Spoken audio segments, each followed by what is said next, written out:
Hello everyone.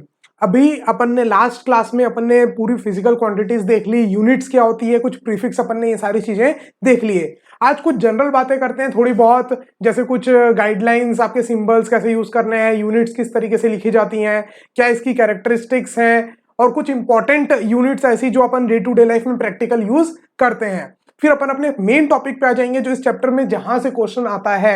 I know आपका time बहुत important है, तो अपन कोई फालतू बातें नहीं करेंगे। अब अपन फिर डायरेक्ट अपने आ जाएंगे डायमेंशंस एंड डायमेंशनल फॉर्मूलाज में, जहां से आपके क्वेश्चंस इस पूरे चैप्टर से आते हैं। ठीक है क्या? लेकिन वो पढ़ने के लिए आपको ये सारी बेसिक्स जरूरी थी जो मैंने अभी तक आपको बताई। अब कुछ नहीं, अब जनरल रूल्स हैं सिंबल्स यूज करने के लिए। आपके जो भी सिंबल्स लिख रहे हो आप यूनिट के, वो ऐसे सीधे रहेंगे, ऐसे टेढ़े और ऐसे टेढ़े नहीं होंगे। क्लियर है क्या? वो सीधे रहेंगे। लिखा हुआ है units are printed with upright type, not italics, italic form में नहीं रहेंगे।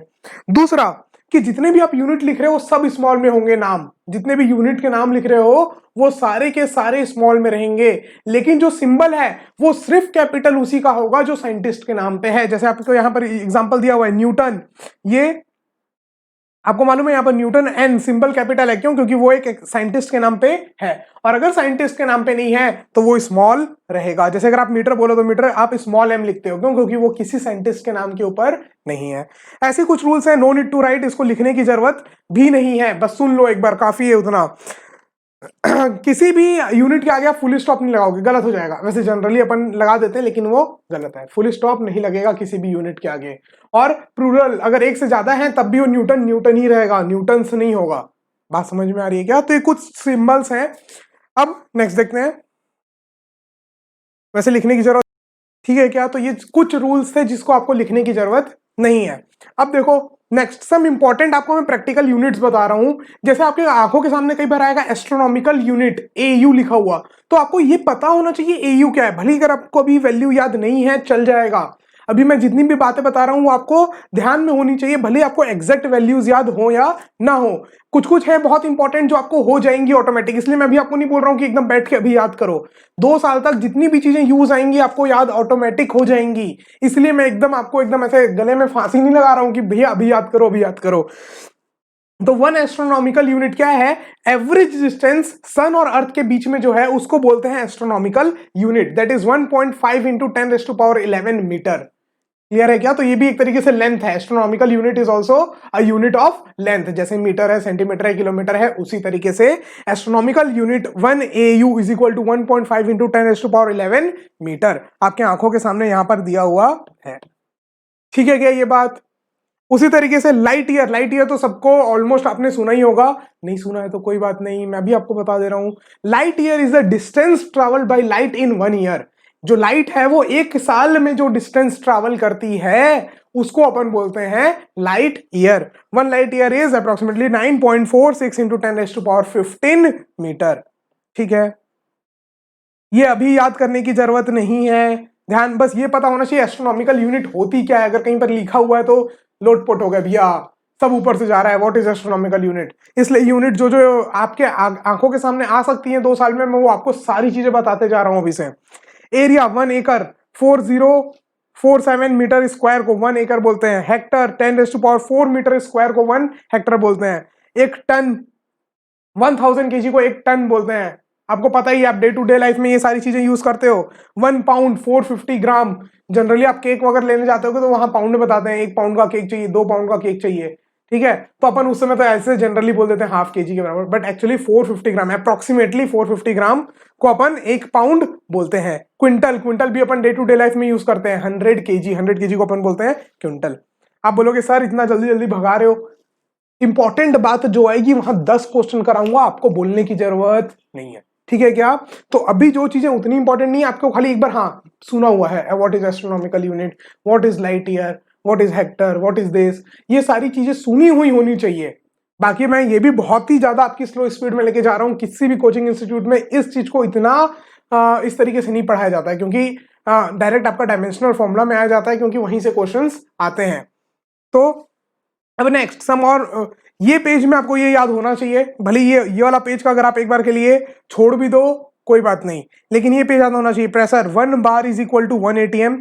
खैर केमिस्ट्री में तो याद करा ही देंगे, फिजिक्स में भी याद करा देंगे। और 1 एटीएम होता है आपका 10⁵ न्यूटन पर मीटर स्क्वायर। आप बोलोगे सर वैल्यू अभी याद कर लो, वैसे ये चीजें वापस से आएगी आपकी जब फ्लूइड मैकेनिक्स अपन पढ़ेंगे, उस समय भी ये चीज आएगी। और वैसे भी प्रेशर की यूनिट आपने क्लास 7th में भी पढ़ी है, 8th में भी पढ़ी है और क्लास 9th में भी पढ़ी है, newton per metre square. What is pressure? Force upon area, thrust upon area. अगर आपने पढ़ा होगा, कुछ याद आ रहा है क्या बचपन का? नहीं सर, हम तो सब भूल के आ गए, कोई बात नहीं। अभी याद रखो, pressure 1 bar is equal to 1 atm which is approximately 10 raised to power 5 newton per meter square, which is 10 raised to power 5 newton per meter square। 1 angstrom, ये यूनिट भी आपको बहुत यूज आएगी। लेंथ, जब बहुत छोटी चीजों का आपको लेंथ अगर नापना होता है तब अपन एंगस्ट्रॉम यूज करते हैं। जब अपन मॉडर्न फिजिक्स पढ़ेंगे तब अपन इसका बहुत ज्यादा यूज करेंगे, और भी बीच बीच में कई जगह इसका यूज आएगा। भले ही आपके लिए नया है व्हाट इज एंगस्ट्रॉम, ये पहली बार सुन रहे हैं, लेकिन ये लेंथ नापने के लिए ही है, जब बहुत छोटी लेंथ नापनी हो। तो 1 एंगस्ट्रॉम किसके बराबर होता है? 10 रेज टू पावर -10 मीटर। देखो 10 रेज टू पावर -10 मीटर के बराबर होता है 1 एंगस्ट्रॉम। 1 एंगस्ट्रॉम, इतनी छोटी वैल्यू है, 10 रेज टू पावर -10 मीटर। बात समझ में आ रही है क्या? तो ये यूनिट्स तो आपको पता होनी चाहिए। प्रेशर मतलब 1 bar is approximately 1 ATM and 1 ATM is 10 raise to power 5 newton per metre square, जिसको पास्कल्स भी बोलते हैं, पास्कल। फिर 1 लीटर, 1 लीटर मतलब 1 litre is equal to 10 raise to power -3 metre cube. Metre cube, metre cube किसकी unit है? Volume की। Metre cube किसकी यूनिट है? वॉल्यूम की। Metre cube is a unit of volume. Metre cube is a unit of volume and litre is also unit of volume. तो अब अगर दो चीजें एक ही क्वांटिटी को रिप्रेजेंट कर रही हैं, दो यूनिट्स एक ही क्वांटिटी को रिप्रेजेंट कर रही है, तो उन दोनों के बीच में कुछ ना कुछ रिश्ता नाता होना चाहिए। वो रिश्ता नाता है कि अगर आप 1 metre by 1 metre by 1 metre का डब्बा ले लो, क्यूब ले लो, अगर आप यहां पर क्यूब होना भी चाहिए मेरे ख्याल से। क्यूब बेटा कहां पर हो? आ जाओ आ जाओ आ जाओ। हो गया, इसको छोटा कर दो, इसको मान लो। अब अगर आपने 1 metre by 1 metre by 1 metre का क्यूब ले लिया, 1 metre by 1 metre by 1 metre का अगर आपने क्यूब ले लिया, तो इसके अंदर जो टोटल वॉल्यूम ऑक्युपाइड होगी that is equal to 1000 litre. 1 metre cube में जो टोटल होगी दैट इज 1000 लीटर। ठीक है क्या? तो आप ऐसे भी लिख सकते हो जैसे यहां पर लिखा हुआ है 1 litre equal to 10 raise to power -3 metre cube, या फिर 1 metre cube equal to 1000 litre. मैं जनरली इस तरीके से याद रखता हूं कि 1 metre by 1 metre by 1 metre का अगर आप डब्बा ले लो तो उसमें 1000 लीटर वॉल्यूम आ सकता है, चाहे आप दूध बोलो, वाटर बोलो, कुछ भी बोलो। चमका कि नहीं? सभी को चमक गया? पक्का? प्रेशर के लिए एटीएम बार बराबर, ठीक है, और 1 ATM equal to 10 raise to power 5 pascal या फिर न्यूटन पर मीटर स्क्वायर। अगर पुराना याद नहीं है तो टेंशन नहीं लेना है, आगे सब कुछ आएगा। ऐसा नहीं सोचना है सर कहां से आया, क्या हुआ, क्या चल रहा है, खोए हुए हैं, भटके हुए हैं, बिल्कुल भी नहीं। ठीक है क्या? 1 एंगस्ट्रॉम बहुत छोटी यूनिट है, 10 raise to power -10 metre length के लिए यूज होती है, और लीटर वॉल्यूम के लिए यूज होती है। 1 लीटर मतलब 10 raise to power -3 metre cube. या आप ऐसा भी बोल सकते हो 1 metre cube, 1 metre cube is equal to 1000 litre. I hope आपको ये अभी ही याद हो गया होगा, घर जाके याद करने की जरूरत नहीं है। फिर से एक बार मेरे साथ, 1 ATM is equal to 10 raise to power 5 pascal या newton per metre square. 1 angstrom is equal to 10 raised to power -10 meter. 1 angstrom is equal to 10 raised to power -10 meter. 1 liter is equal to 10 raised to power -3 metre cube. हो गया क्या? सभी को याद हो गया? आगे बढ़े, चलो ये कुछ क्वेश्चंस हैं, तुरंत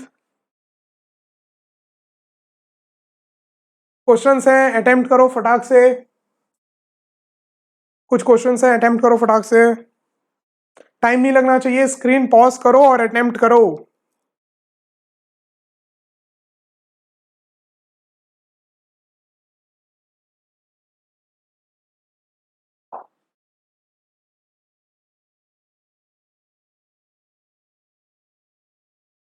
कर लिया क्या अटेम्प्ट?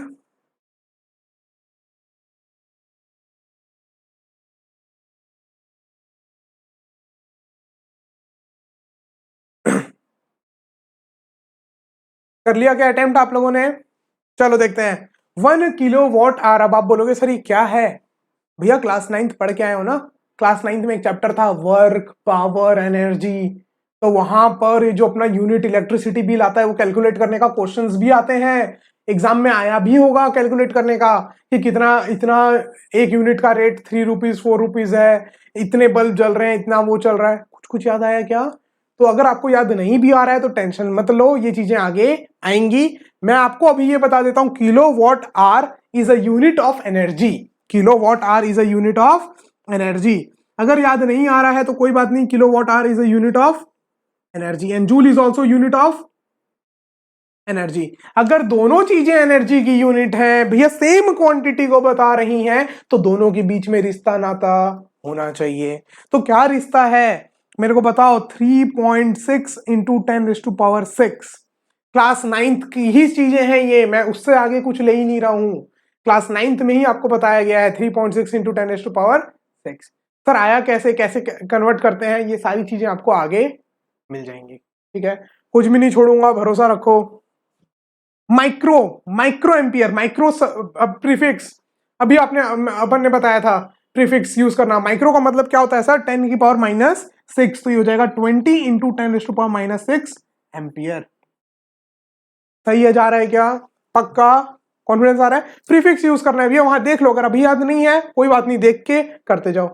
2 साल तक इतने बार यूज आएगा, आपको कॉपी पलटने की जरूरत नहीं पड़ेगी। टेंशन नहीं लेना है किसी चीज का, टेंशन लेके पढ़ाई नहीं होगी, एकदम कूल तरीके से। अब एंगस्ट्रॉम, अभी आपको बताया एंगस्ट्रॉम क्या होता है? 10⁻⁻10 मीटर। सो 45 इंटू एंगस्ट्रॉम को मीटर में कन्वर्ट करने के लिए 10⁻⁻10 मीटर। अरे सर कौन सी बड़ी बात है, इतना इजी इजी क्वेश्चन है, फटाफट कर दो। नैनो सेकेंड, नैनो सेकेंड मतलब 10⁻⁻9। देखो अच्छा आज की क्लास में नहीं है वो।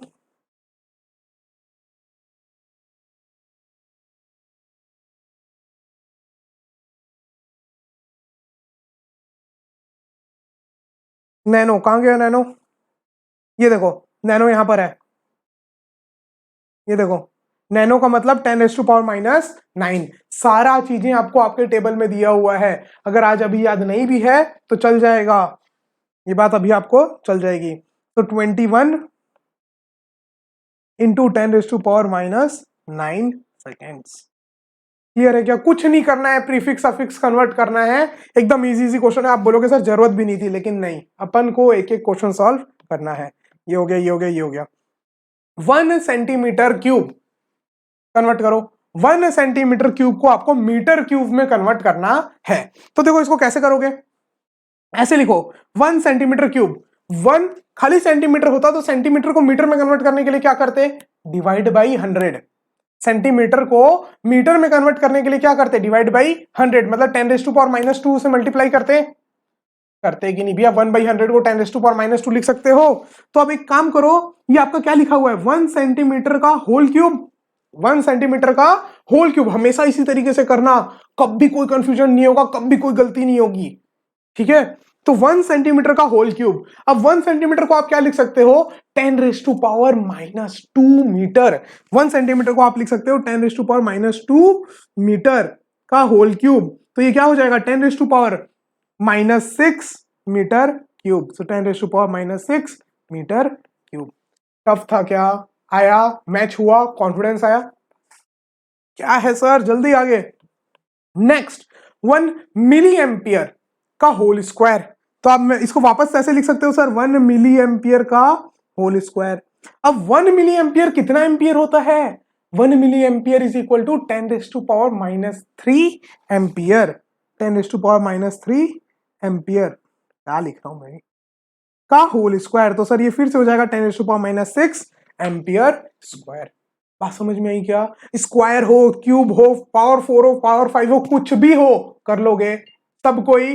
चलो वेरी गुड, ये समझ में आ गई। देखो आज अपन ने कुछ भी नहीं पढ़ा है, मैंने एक जनरल आपको एक सिंबल के लिए गाइडलाइंस बताई, जो अभी बिल्कुल बस आप एक बार सुन लो, आपके इंफॉर्मेशन के लिए है, इससे ज्यादा आपको कुछ नोट डाउन वगैरह भी नहीं करना है।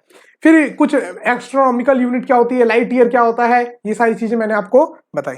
हाँ बट मैंने ये 3 चीजें आपको बोली कि जो आपको याद करनी ही है। प्रेशर, के लिए व्हाट इज 1 ATM, ठीक है, एंगस्ट्रॉम यूनिट और लीटर, ये आपको याद करनी है। फिर कुछ मैंने आपको क्वेश्चंस भी करा दिए। चलो कैरेक्टरिस्टिक्स देखते हैं, फिर नेक्स्ट क्लास से अपन चालू करेंगे डायमेंशन एंड डायमेंशनल फॉर्मूला। तो कैरेक्टरिस्टिक्स क्या क्या है मैंने आपको ऑलरेडी बता दिया, वेल डिफाइंड होनी चाहिए। ऐसा नहीं कि आपने किसी भी चीज को बोल दिया ये आपका 1 kg है, आप ऐसा बोल नहीं सकते। तो एक वेल डेफिनेशन होनी चाहिए, और उसके बारे में मैंने आपको चर्चा करी भी। जैसे मास का 1889 में दिया गया था, फिर उसके बाद 2011 में उसका नया डेफिनेशन प्रपोज किया गया, 2018 में फिर एक्सेप्ट किया गया। तो एक वेल डिफाइंड होनी चाहिए, यह मैंने आपको बताया। एक्सेसिबिलिटी, अब मान लो आपने कुछ ऐसी चीजों को बना दिया है अपना यूनिट जो लोग एक्सेस कर ही नहीं सकते। अब आपको लेंथ नापनी है, अब मान लो आपको स्केल खरीदने के लिए 1 महीने का वेट करना पड़ रहा है, एक्सेसिबल ही नहीं है, लोगों के पास पहुंच ही नहीं पा रहा है वो यूनिट, तो कोई मतलब का है क्या? नहीं। तो एक्सेसिबल होना चाहिए। इनवेरिएबल मतलब चेंज ना हो, ऐसा पता चला आज ओके आज ये 1 kg है, कल को ये 1 kg हो गया, तो चेंज नहीं होनी चाहिए। कोई ऐसी चीज होनी चाहिए जो फिक्स्ड हो, जिसकी वैल्यू चेंज ना हो, एकदम कांस्टेंट, कोई फंडामेंटल कांस्टेंट के हिसाब से। बात समझ में आ रही है? फिक्स्ड, रोज रोज रोज रोज ऐसे चेंज नहीं होनी चाहिए। कॉन्वीनियंस टू यूज, मैंने आपको यह भी बात बताया था कि कोई ऐसा यूनिट मत ले लो कि जिसको यूज करने के लिए आपको PhD की डिग्री चाहिए। बात समझ में आ रही है? स्केल कोई भी इंसान यूज कर सकता है, कि स्केल को वेट नापने की मशीन कोई भी इंसान यूज कर सकता है, तो एकदम कॉन्वीनियंस होना चाहिए टू यूज। ये 4 चीजें हैं कैरेक्टरिस्टिक, कोई भी आप अगर स्टैंडर्ड लेते हो तो आप भी बना सकते हो, लेकिन वैसे ही होना चाहिए, इंटरनेशनली एक्सेप्टेबल हो, एकदम वेल डिफाइंड हो, एकदम एक्सेसिबल, बहुत इजीली किसी को भी वो चीज मिल जाए तुरंत, और बहुत ही इजी हो यूज करने के लिए। अब फिर सोचेंगे भैया आपका लगाने का, आप बनाते हो कुछ ऐसा, तो ठीक है क्या? चलो, तो ये सारी चीजें हो गई। अब नेक्स्ट क्लास में अपन मेन मुद्दे पे आएंगे, डायमेंशन एंड डायमेंशनल फॉर्मूला। तब तक क्वेश्चंस करते रहो, DPPs करते रहो, एकदम चिल करो, और all the best. Bye bye.